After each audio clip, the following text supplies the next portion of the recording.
बिस्मिल्लाहिर्रहमानिर्रहीम। अज़ीज़ तलबा व तालिबात, मैं उम्मीद करता हूँ आप सब लोग खैरियत से होंगे। अज़ीज़ तलबा, हम फार्माकोलॉजी पे हमारी बात चल रही थी और फार्माकोलॉजी में हमने अपने थर्ड चैप्टर पे आपकी डिस्कशन पैथोलॉजी की तरफ लेके आ चुके थे। अज़ीज़ तलबा, आपको बताया है कि जो study of dosages of drug is called pathology. Dosages की स्टडी है उसको पैथोलॉजी कहते हैं, ठीक है। तो अज़ीज़ तलबा, इसमें हमने प्रीवियसली इसमें कुछ चीज़ें देखी थी कि डोजेज क्या चीज़ है, डोजेज कितनी टाइप्स की होती हैं और किस तरह डिफरेंट डोजेज आपके साथ कोरिलेटेड है।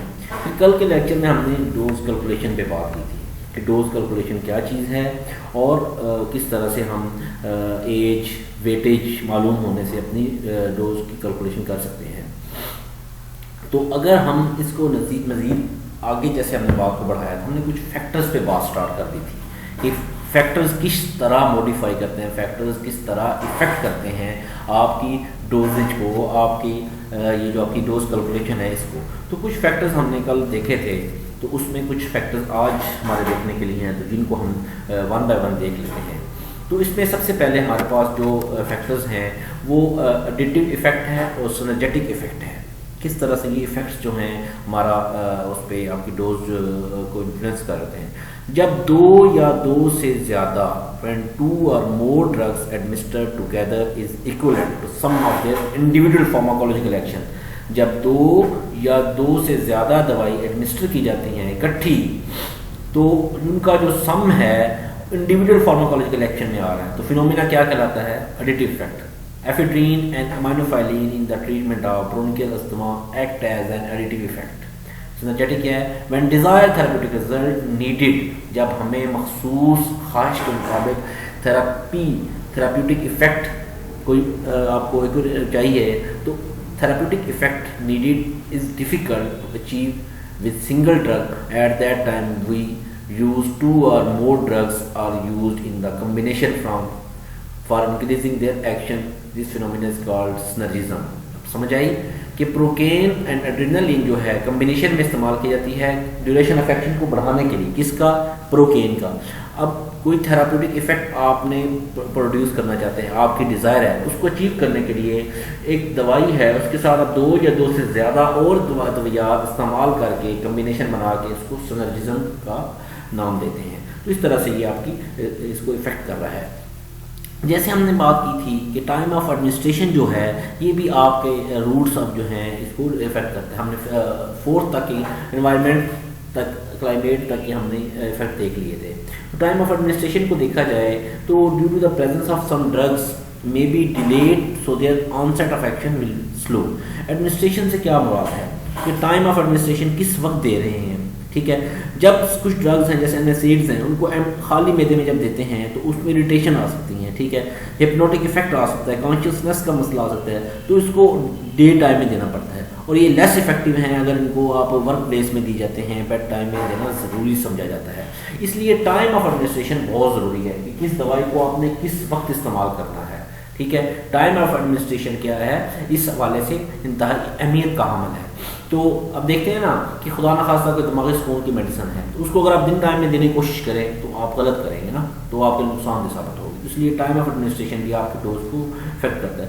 फिर जो मेन चीज़ है रूट ऑफ एडमिनिस्ट्रेशन, हमने इन रूट्स को डिटेल में पढ़ा था। तो रूट ऑफ एडमिनिस्ट्रेशन जब हम बात करते हैं, ड्रग्स जो एक्ट करती हैं more quickly when they are given through injection and their onset will quick. उनका क्या है, ऑनसेट क्या होता है, तेज़ होता है। इमरजेंसी सिचुएशन में प्रेफर्ड रूट जो है वो पेरेंटल है रादर देन ओरल रूट। जैसे आपको पता है कि इंजेक्टेबल फॉर्म में हम पेरेंटल रूट को फेवर देते हैं, उसको वो समझते हैं, बजाय इसके कि आप ओरल रूट इस्तेमाल करते हैं। अगर ओरल रूट है, ओरल ड्रग्स है, तो ग्रेटर इसमें आ रहा है, जबकि पेरेंटल रूट है उसमें रेयर इसमें किया जा रहा है। तो ड्रग्स जैसे एड्रेनलिन है, इंसुलिन है, उनका स्पेसिफिक रूट है जो गिवन दी जाती हैं पेरेंटल रूट से और डिस्ट्रॉय करते हैं एंजाइम जो आपके स्टमक में प्रेजेंट होते हैं। इसलिए उनका मखसूस जो रूट है उनको उस तरीके से ही एडमिनिस्टर किया जा सकता है। अच्छा, इसमें कुछ रेशियल डिफरेंसेस भी हैं। तो जैसे हम बात करें डोज की, रूट ऑफ एडमिनिस्ट्रेशन की, ड्यूरेशन ऑफ ट्रीटमेंट बहुत ज़रूरी है, वे आपकी मेडिसिन को इफेक्ट करता है। सम टाइम ऐसे होता है कुछ मेडिसिन होते हैं हम उनको एडमिनिस्टर कर रहे हैं, बड़े लंबे अरसे तक से हम उनको एडमिनिस्टर कर रहे हैं, तो उनका इफेक्ट ज़ायल हो चुका होता है, ठीक है। ऐसे ऐसे सिनेरियो में भी हमने अपनी इसको स्कीम को मेंटेन करना होता है, ठीक है। तो अगर आप को एडमिनिस्ट्रेशन ऑफ अदर ड्रग्स देखते हैं कि दूसरी देखें, हम सम टाइम में कम्बिनेशन में मेडिसिन यूज़ कर होते हैं, तो हो सकता है उस दवाई का खुदा न खास्ता उस दवाई का जो असर है वो ज़्यादा उस पर आ रहा हो, या वो जो chemical at a time use हो रहे हैं एक केमिकल दूसरे के इफेक्ट को ज़ायल ना कर रहा हो, या दूसरे के इफेक्ट को इंक्रीज या डिक्रीज ना हो। जैसे हमने भी सिनर्जिज्म और एडिटिव में ये चीज़ें देखी हैं, तो ये भी हमारी ड्रग्स जो डोजेज है उसको इफेक्ट करती हैं। अगर आप इंडिविजुअल के हवाले से देखें तो एज एंड वेट जो है उसमें इसको इस तरह से कंसिडर किया जाता है। अगर आप इसमें देखें जेंडर के हवाले से तो, और पैथोलॉजी और डाइट के हवाले से, ये चीज़ें इसमें हमें इफेक्ट कर रही हैं। तो अगर एज और वेट में देखते हैं तो अगर कोई बॉडी है जिसका हेल्दी वेट है, हेल्दी उनकी है, तो उसमें और वो आपकी मेडिसिन के साथ इफ़ेक्ट करेगी। एज के हवाले से चिल्ड्रन और आपके जो हैं लॉन्ग एज हैं उनके लिए इफ़ेक्ट आपका कुछ और होता है, और जो आपके इसमें आ रहे होते हैं कि फीमेल और मेल में इफेक्ट वेरी करता है डोज टू डोज। और पैथोलॉजिकल हवाले से पैथोलॉजिकल कंडीशंस डिपेंड करती हैं कि सम टाइम अगर किसी पेशेंट में या किसी पर्सन में खुदा न खासा कोई प्रॉब्लम है या कोई खराबी है तो पैथोलॉजिकली वो उसमें कोई और इफेक्ट आ सकता है, और आपकी डोज की जो एक्चुअल उसका इफेक्ट है उसको डिस्टर्ब कर सकती हैं।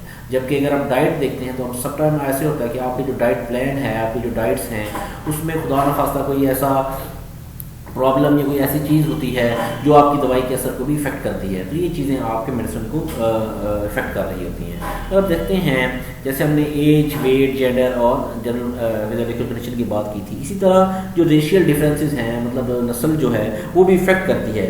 ऑनसेट ऑफ एक्शन जो है वो रैपिड होता है अगर दवाई को लिक्विड फॉर्म में दिया जाए एज़ कम्पेयर टू इसमें जब हम नस्ल की बात करते हैं तो जो कैस्टर ऑयल है वो कैस्टर ऑयल यूजुअली एक्ट करता है प्रोगेटिव के तौर पर मोस्ट पॉपुलेशन में, जबकि effective in Chinese people ineffective है क्योंकि ये डिस्ट्रॉय हो जाता है, उनके एंजाइम उनकी बॉडी में जो एंजाइम प्रेजेंट होते हैं उनसे ये इफेक्ट हो जाता है। सिमिलरली इस तरह एफिड्रीन जो है उसको जब किया जाता है आपकी आइज़ में तो फेयर कलर पीपल जो होते हैं डायलेशन हो जाती है पीपल की, जबकि जो आपके डार्क कलर के हैं उनकी जो है नहीं हो रही, वो एब्सेंट हो जाती है, उनका जो इफेक्ट है दिस इफेक्ट एब्सेंट हो जाता है किसकी वजह से presence of certain enzyme in their eyes. तो ये रेशियल डिफरेंसेस भी आपने इसमें आ रहे हैं। जैसे आपका कलर है, इसकी कलर स्कीम जो है अगर आपका कलर फेयर है तो उसमें रिस्पॉन्स ड्रग का कुछ और आ रहा है, जबकि आपका अगर डार्क कलर है तो उसमें इफेक्ट वेरी कर रहा है। इसी तरह एज ऑफ ड्रग जो है ये एक बड़ी इंपॉर्टेंट चीज़ है, इसमें एक्टिविटी ऑफ मोस्ट ड्रग जो है चेंज हो जाती है अगर kept for long period of time, अगर उनको ज़्यादा लंबे टाइम के लिए इसको प्लेस किया जाए तो उनकी एक्टिविटी क्या डिस्टर्ब हो जाती है और ये यूज़ नहीं की जा सकती आफ्टर एक्सपायरी के। जैसे क्लोरोफॉर्म है, कार्बन टेट्राक्लोराइड है, ये टॉक्सिक हो जाती हैं अगर ये लॉन्ग टाइम के लिए इनको हम प्लेस करते हैं। तो इसी तरह पैथोलॉजिकल कंडीशंस भी जो हैं वो भी इसमें हमें डिस्टर्ब कर रही होती हैं। पैथोलॉजिकल कंडीशंस जो हैं जैसे मैंने पीछे बात की है कि अगर किडनी और लिवर जो है किसी पर्सन का फंक्शन नहीं कर रहा प्रॉपरली तो जब डोज आप दे रहे हैं उसको वो डिक्रीज देते हैं तो to avoid the adverse effect. तो severity of disease also needed to modify the dose of drug. इसमें आपका डोज ऑफ इंसुलिन जो है वो मेनली डिपेंड करती है आपकी सिवियरिटी ऑफ डायबिटीज़ मेलाइटिस पे और not upon the age of patient पे। अगर पैथोलॉजिकल कंडीशंस को इसमें थॉरली देखें, अगर कोई बॉडी है जिसका किडनी या लिवर फंक्शन नहीं कर रहा प्रॉपरली तो उसमें जो डोज आप एडमिनिस्टर करते हैं वो हो सकता है उसको डिक्रीज डोज हो, तो इसको एडवर्स इफेक्ट से बचाने के लिए डिक्रीज डोज उसको एडमिनिस्टर की जाती है, कम मकदार में दी जाती है। तो अगर सिवियरिटी ऑफ डिजीज़ आ गई है, लिवर किडनी ज़्यादा सीवियर हो गए हैं तो उस वक्त ज़रूरत होती है कि आप अपने डोज को मॉडिफाई करते हैं। तो डोज ऑफ इंसुलिन इस चीज़ पर डिपेंड करती है कि डायबिटीज़ मेलाइटिस किस स्टेज पे खड़ा है। अगर आप देखते हैं कि डायबिटीज़ मेलाइटिस के लोग इंसुलिन यूज़ करते हैं तो उसके यूनिट खुद ब खुद उनको बढ़ा रहे होते हैं, इसी वजह से उनकी डोज की सिवियरिटी की वजह से बढ़ा रहे होते हैं। और ये जो है ये एज ऑफ पेशेंट पे डिपेंड नहीं कर रही थी, ये चीज़ ये पैथोलॉजिकल कंडीशन पे डिपेंड करती है कि एक पेशेंट की पैथोलॉजी क्या है, तो कंडीशन क्या आ रही है। अगर फार्माकोकाइनेटिक फैक्टर्स देखते हैं तो उसमें एडमिनिस्ट्रेशन, अब्जॉर्प्शन, डिस्ट्रीब्यूशन, इनएक्टिवेशन और बायो ट्रांसफॉर्मेशन जो है ये बड़ा थॉरली इसमें इफेक्ट करते हैं। और अब देखें जो ड्रग्स हैं जो रैपिडली अब्जॉर्ब हो जाती हैं और क्विकली एक्सक्रीट हो जाती हैं आपकी बॉडी से, उनको हम उनका जो कंसंट्रेशन है ब्लड में वो नॉट मेंटेन नहीं कर सकते ज़्यादा लंबे टाइम के लिए, जैसे सल्फोनामाइड्स है, ठीक है, पेंसिलिन है, सैलिसाइलेट है, इस तरह कुछ ड्रग्स हैं जिनका जो फ्रिक्वेंटली रिपीट हो रही हैं तो इस तरह से उनका इफेक्ट आ रहा है। अदर दैन इसमें जो ड्रग्स हैं जो रैपिडली अब्जॉर्ब होती हैं जबकि एक्सक्रीट होती हैं स्लोली, उनको इफेक्ट को मेंटेन करने के लिए कंसंट्रेशन को ब्लड में उसको लॉन्ग टाइम हम यूज़ करते हैं। जैसे डिजिटलिस है तो उसकी डोज ऑफ ड्रग जो है उसको रिपीटेडली इसको कम फ्रिक्वेंसी में यूज़ कर रहे होते हैं। इसमें जो हमारी एडमिनिस्ट्रेशन है, एब्जॉर्प्शन है, डिस्ट्रीब्यूशन है और इनएक्टिवेशन है, इनएक्टिवेशन और बायो ट्रांसफॉर्मेशन और एलिमिनेशन का जो फिनोमिना है उसको हम इस तरह से कंसिडर कर सकते हैं, इस तरह से हम उनको एंटरटेन कर सकते हैं। अगर हम बात करें टॉलरेंस की, तो टॉलरेंस के हवाले से अनयूजुअल रेजिस्टेंस जो आ रही होती है ऑर्डिनरी डोज ऑफ ड्रग, तो ये कॉमनली सीन ऑपॉइड्स में, मॉर्फिन में, कोकेन जो उसके एग्जांपल्स हैं, उसको रिपीटेडली जब हम उसको ले रहे हैं लॉन्ग पीरियड ऑफ टाइम के लिए तो उनकी जो डोज है वो इंक्रीज हो जाती है many time usual therapeutic dose से, तो वो उससे क्या होता है आपका जो सेम इफेक्ट है वो नहीं आ पा रहा होता। तो हम इसकी टॉलरेंस पे बात करें तो एक state in which the organism no longer respond to a drug, ठीक है, a higher dose is required to achieve the same effect. इस तरह से आपको मेन इफेक्ट अगर आप लेना चाहते हैं तो आपको ज़्यादा मिकदार में डोज की ज़रूरत होती है, तो इस तरह से ये भी इफेक्ट कर रहा है।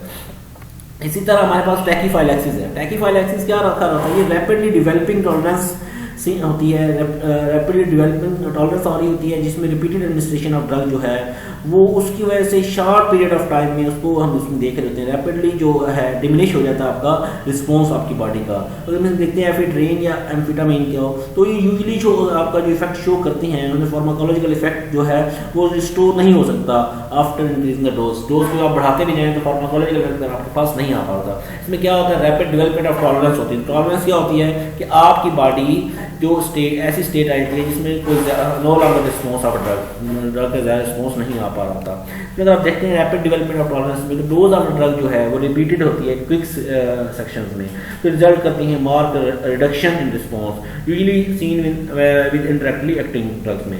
एफिड्रीन जो है पैरामीन जो है एक्ट करती है रिलीजिंग कैटेचोलामाइन इन द बॉडी, जबकि senses can not match release when dose given in quick section आपने स्टोर करते हैं और डिलीट कर देते हैं इसमें।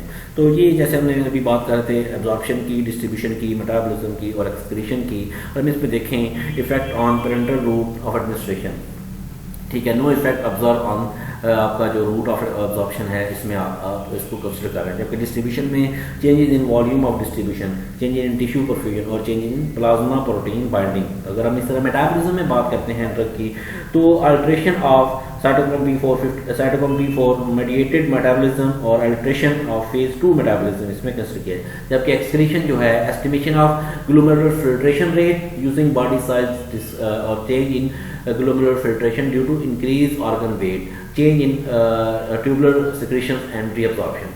तो ये हमारा हमने आज तक की जो अब्जॉर्प्शन डिस्ट्रीब्यूशन 13 फैक्टर्स तक हमने देख लिया है। नेक्स्ट इंशाल्लाह हम 14 आइडियोसिनक्रेसी, एलर्जी और एनाफिलैक्टिक शॉक जो उसमें आ रहा है, हाइपर सेंसिटिविटी और ड्रग डिपेंडेंस तक देखेंगे। फिर उसमें आगे हमारे पास कुछ कंपोनेंट्स हैं, कंपोनेंट्स फिनोमिना हैं एडिक्शन के, उन पे हम बात करेंगे और उसके बाद हम कम्बिनेशन ऑफ ड्रग की बात करेंगे। तो यहाँ तक जो हमने बात की अगर उसको मैं समराइज़ करने की कोशिश करूँ तो उसका कुछ इस किस्म का सिनेरियो बन रहा है कि हम बात कर रहे हैं कि जो डोज हम ले रहे हैं, देखें एक चीज़ मैं आपको दोबारा क्लियर कर देता हूँ कि फार्माकोलॉजी हमने बात की थी study of drug that interact with the living body, कि उस केमिकल की स्टडी, कंपाउंड्स की स्टडी जो हम लेते हैं बॉडी में। अब देखिए केमिकल ले रहे हैं तो कितना ले रहे हैं, ये वो चीज़ हम पढ़ रहे हैं। अच्छा, अब हम जो फैक्टर्स पढ़ रहे हैं ये क्या है, ये वो फैक्टर है कि हम ये केमिकल किस वक्त लेना है।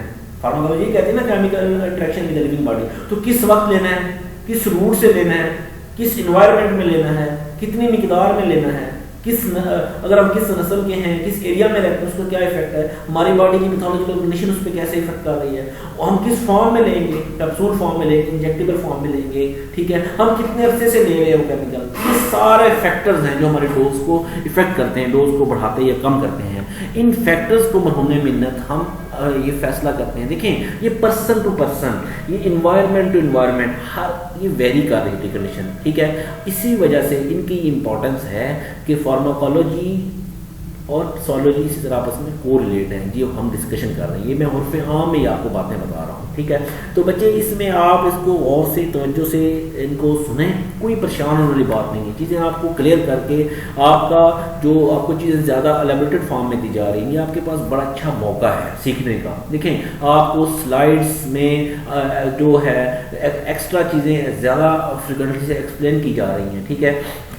तो इसको अगर आप और से तवज्जो से सुनते हैं और इसको आप लिख लेते हैं साथ, तो इसमें ये आपका नफ़ा ही नफ़ा है, फ़ायदा ही फ़ायदा है, कोई नुकसान नहीं है, ठीक है। सम टाइम ऐसे होता है कि बंदा क्लास में कभी किसी ध्यान में चला गया, कभी किसी ध्यान में चला गया। तो यहाँ ये देखें ना, आप इसमें आप इसको सुने, खुदा न खास्ता कहीं समझ नहीं आ रही, इसको पॉज देके फिर दोबारा सुने, ठीक है। बार बार चीज़ को अंडरस्टैंड करें, फिर भी क्लियर नहीं हो रही तो आप टेक्स्ट करें, सर इस बात को मुझे समझ नहीं आ रही है, ये चीज़ मुझे क्लियर नहीं हो रही, इसको मुझे दोबारा एक्सप्लेन कर दें, तो उसको आपको दोबारा एक्सप्लेन कर दिया करेगा। तो मैं मतलब आप लोगों से ये एक्सपेक्ट करता हूँ कि आप लोग इस टाइम को बड़ा मतलब फ्रूटफुल समझें अपने लिए। आप लोग इस चीज़ की अंडरस्टैंडिंग लें कि ये जो एक्टिविटी हो रही है, इससे हमें हर हाल में फ़ायदा हासिल करना है, ठीक है। हम इस सिलेबस को जो हम पढ़ रहे हैं, इसकी प्रॉपर अंडरस्टैंडिंग लेनी चाहिए। देखें, हम आपको एक एक चीज़ स्लाइड एक्सप्लेन की जाती हैं, आपके नोट्सों की स्टेटमेंट्स आपके साथ, मैं उनको साथ साथ उनकी मीनिंग्स आपको बता रहा हूँ, और मैं अपने हुर्फ़े आम में भी वो चीज़ आपको एक्सप्लेन कर रहा होता हूँ। 3 तरह से आप लोगों के साथ ये चीज़ें क्लियर की जाती हैं। अगर फिर भी आपको कन्फ्यूजन है तो आप पर्सनली पूछें,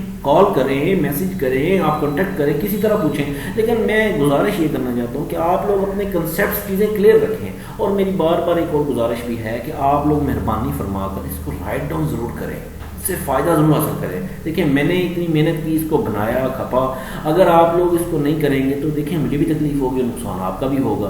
ताकि हम जब फिज़िकल कंटेक्ट में आएँ तो हमें देखिए, अब ये गैर यकीनी सी कैफियत है, कोई पता नहीं है कितना अर्सा ये चीज़ चलती है, क्या होता है क्या नहीं होता, ठीक है। तो इस वक्त आप इससे फ़ायदा हासिल करें। खुदा न खास्ता अगर इसकी प्रोलॉन्ग भी हो जाती है तो हमें खुदा न खास्ता ये ना हो कि हम अपने सिलेबाई में कहीं पीछे खड़े हों और कल कल जब हम फिज़िकल कंटेक्ट में हैं तो हमारा रिस्पॉन्स फिर वही ज़ीरो। तो इसलिए बराए मेहरबानी थोड़ा थोड़ा चीज़ें क्लियर करने का मकसद ये है कि आप लोग मेहरबानी फरमाकर इससे फ़ायदा हासिल करें, इसको अपने लिए बेनिफिशियरी बनाएं, ठीक है। ताकि जब हम ग्रैंड टेस्ट में आएँ तो हमारी ये चीज़ें क्लियर हों, इसमें कोई ऐसी चीज़ नहीं है। एक चीज़ ये चीज़ जेन से निकाल दें, फिज़िकल क्लास और ऑनलाइन क्लास में सिर्फ ये फ़र्क है कि आपका टीचर आपके सामने नहीं है, आप अपनी क्लास में चेयर्स पे नहीं बैठे हो, बस, और कोई फ़र्क नहीं है। बी फ्रेंड मैं आपको बता रहा हूँ, ठीक है। उसमें आपका टीचर आपके वाइट बोर्ड पे लिखे होते हैं, इसके पास, इसमें आपके पास आपकी स्लाइड के ऊपर एक एक चीज़ लिखी हुई आ रही है, तो इसमें कोई ऐसी चीज़ मुबहम वाली चीज़ नहीं है, ठीक है। तो मैं आप लोगों से अच्छी की उम्मीद करूँगा। गुड लक, अल्लाह ताला आप लोगों को कामयाब करे।